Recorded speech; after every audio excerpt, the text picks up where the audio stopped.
दोस्तों नमस्कार, मैं हूं रोमा और आप देख रहे हैं न्यूज नशा। दोस्तों आज हम 3 महत्वपूर्ण खबरों पर चर्चा करेंगे। पहली खबर है, कांग्रेस ने आज एक अहम मीटिंग की जिसमें प्रदेश अध्यक्ष गोविंद सिंह डोटासरा, अजय तिवारी और सुखविंदर सिंह रंधावा शामिल रहे। इस बैठक में उपचुनाव के लिए प्रत्याशियों के चयन को लेकर विचार विमर्श किया गया। दूसरी खबर, भारतीय जनता पार्टी ने 6 प्रत्याशियों की घोषणा की है, लेकिन टिकट की चाह रखने वाले कई लोग निराश होकर निर्दलीय चुनाव लड़ने का निर्णय ले चुके हैं। यह पार्टी के लिए असंतोष का संकेत है। तीसरी खबर कोटा से है, जहां बच्चों की बस पलट गई। इस घटना में एक बच्चे की मृत्यु हो गई और कई बच्चे गंभीर रूप से घायल हो गए। इन तमाम खबरों पर बातचीत करने के लिए आज हमारे साथ इस समय मौजूद हैं राजस्थान से सीनियर जर्नलिस्ट रमेश गांधी जी। रमेश गांधी जी नमस्कार, स्वागत है आपका। उमा जी बहुत बहुत धन्यवाद। जी, क्या कांग्रेस की जो मीटिंग आज हुई है उसमें उपचुनावों को लेकर क्या उपचुनावों की स्थिति को मजबूत करने के लिए की गई है? क्या था आज की मीटिंग का मेन उद्देश्य, आप बताएं। आज जो प्रदेश कांग्रेस के बार रूम में 12 बजे से एक हाई कमान की एक सेकंड दूसरी आज 12 बजे से कांग्रेस कार्यालय के बार रूम में कांग्रेस के उपचुनावों को लेकर प्रत्याशियों के चयन की कोर कमेटी की मीटिंग हुई है, जिसमें प्रदेश प्रभारी सुखविंदर सिंह रंधावा,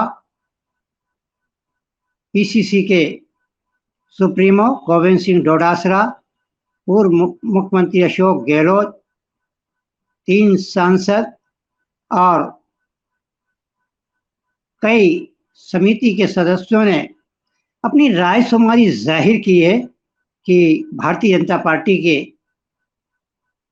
प्रत्याशियों की घोषणा हो गई है और कांग्रेस अभी तक प्रत्याशियों की घोषणा नहीं कर पाई है। आज उसने मीटिंग कर मंथन और चिंतन किया है, जहां एक और कांग्रेस पार्टी प्रत्याशियों की सूची में, चाहे लोकसभा हो या विधानसभा हो या उपचुनाव हो, उसमें सबसे आखिरी दौर में अपने प्रत्याशियों की सूची जारी करती है, क्योंकि उससे बगावत के सुर उठें तो उनको कुचल दिया जाए। आज की मीटिंग में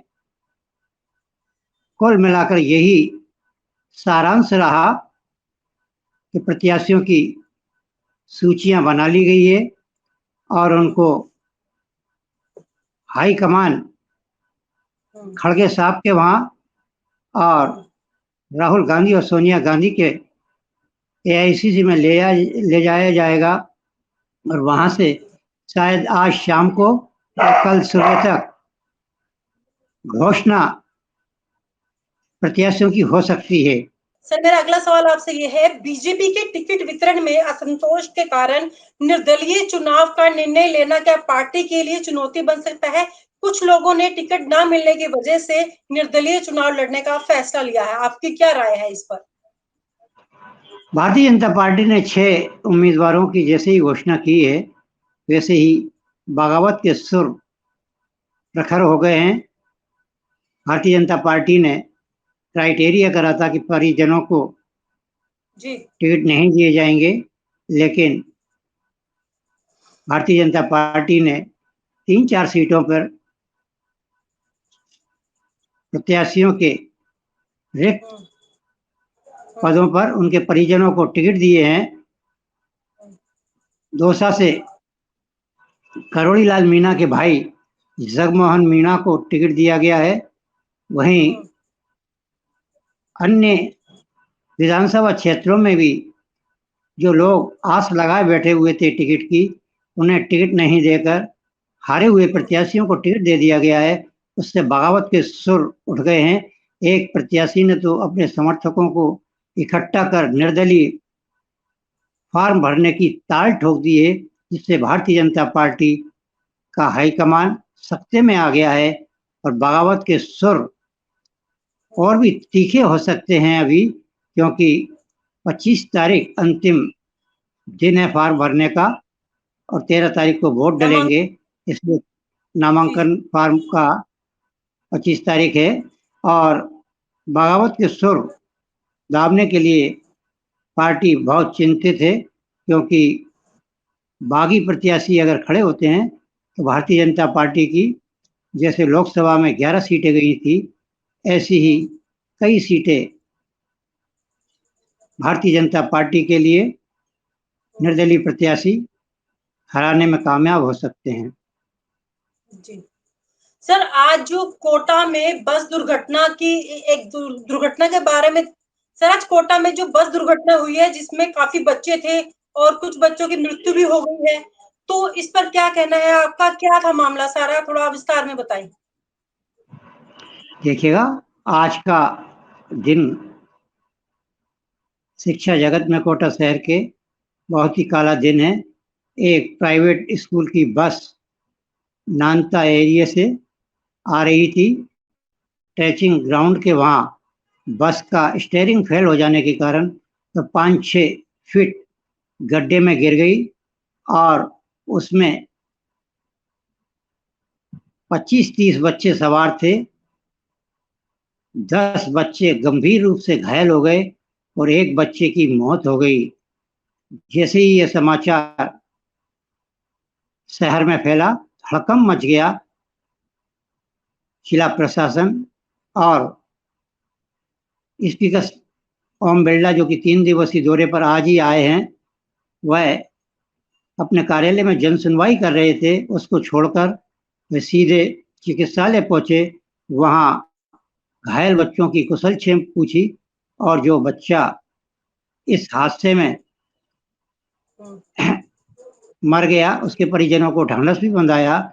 वहीं कोटा उत्तर के विधायक शांति धारीवाल ने भी इस भीषण बच्चों के स्कूल की बस की दुर्घटना पर गहन शोक व्यक्त किया है और मृतक बच्चे के परिवार को ढांढस बंधाते हुए उसे हर संभव सहायता दिलाने की उनको आश्वासन दिया है।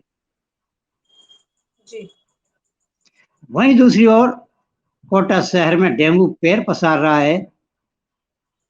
पहले एक टेनिस महिला की डेंगू के कारण मौत हो गई थी और आज एक 18 वर्षीय 8वीं कक्षा की छात्रा की डेंगू के कारण मौत हो गई है। कुल मिलाकर डेंगू से अभी तक 2 कोटा शहर में मौतें हो चुकी है और 900 के करीब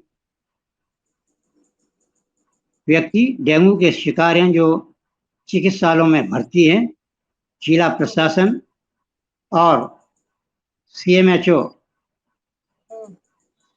और नगर निगम के आला अफसर ना तो फॉगिंग करवा पा रहे हैं और ना गंदगी के कारण मच्छर डेंगू के जो लावा दे रहे हैं, पैदा हो रहे हैं और शहर में डेंगू फैला रहे हैं, उन पर कोई ठोस कार्रवाई नहीं की जा रही है।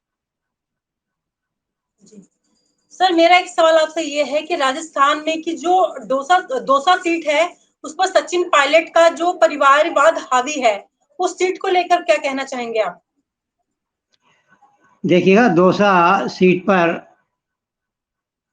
इस बार मुरारीलाल मीणा की लड़की को सचिन पायलट और मुरारीलाल मीणा टिकट दिलवा सकते हैं, क्योंकि जब परिवार का शंखनाद हो गया है तो आज की मीटिंग में यही संकेत मिले हैं कि जिन जिन लोगों के प्रत्याशियों के जो लोकसभा में पहुंचे हैं उनके परिजनों को टिकट दिया जा सकता है। तो उसमें सबसे पहला मुरारीलाल मीणा की सुपुत्री को टिकट का है।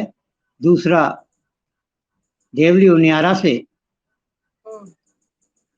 सांसद हैं, उनके सुपुत्र हनुमान मीणा को टिकट दिए जाने का भी सचिन पायलट प्रयास कर रहे हैं और अन्य सीटों पर भी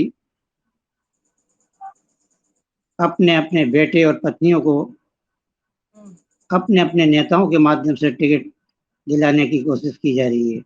लेकिन हमारा ये कहना है कि देवली उनियारा सीट, जो कि बहुत ही हॉट सीट है और सचिन पायलट की 2 प्रमुख सीटें हैं, दौसा और देवरा उनियारा, तो वहां से सबसे ज्यादा टिकट की डिमांड कर रहे हैं नरेश मीणा छबड़ा से निर्दलीय भी ताल ठोककर हार चुके हैं और वह आज अपने सैकड़ों समर्थकों के साथ कांग्रेस कार्यालय के वार रूम पहुंचे थे और वहां जबरदस्त नारेबाजी भी की है उन्होंने, जिसे हाईकमान ने मुनासिब नहीं समझा है।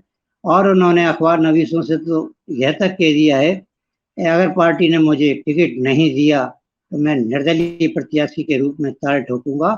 ये कांग्रेस के लिए 2-3 सीटें निर्दलीय लड़कर ये कांग्रेस के टिकट चाहने वाले प्रत्याशी हरवा सकते हैं।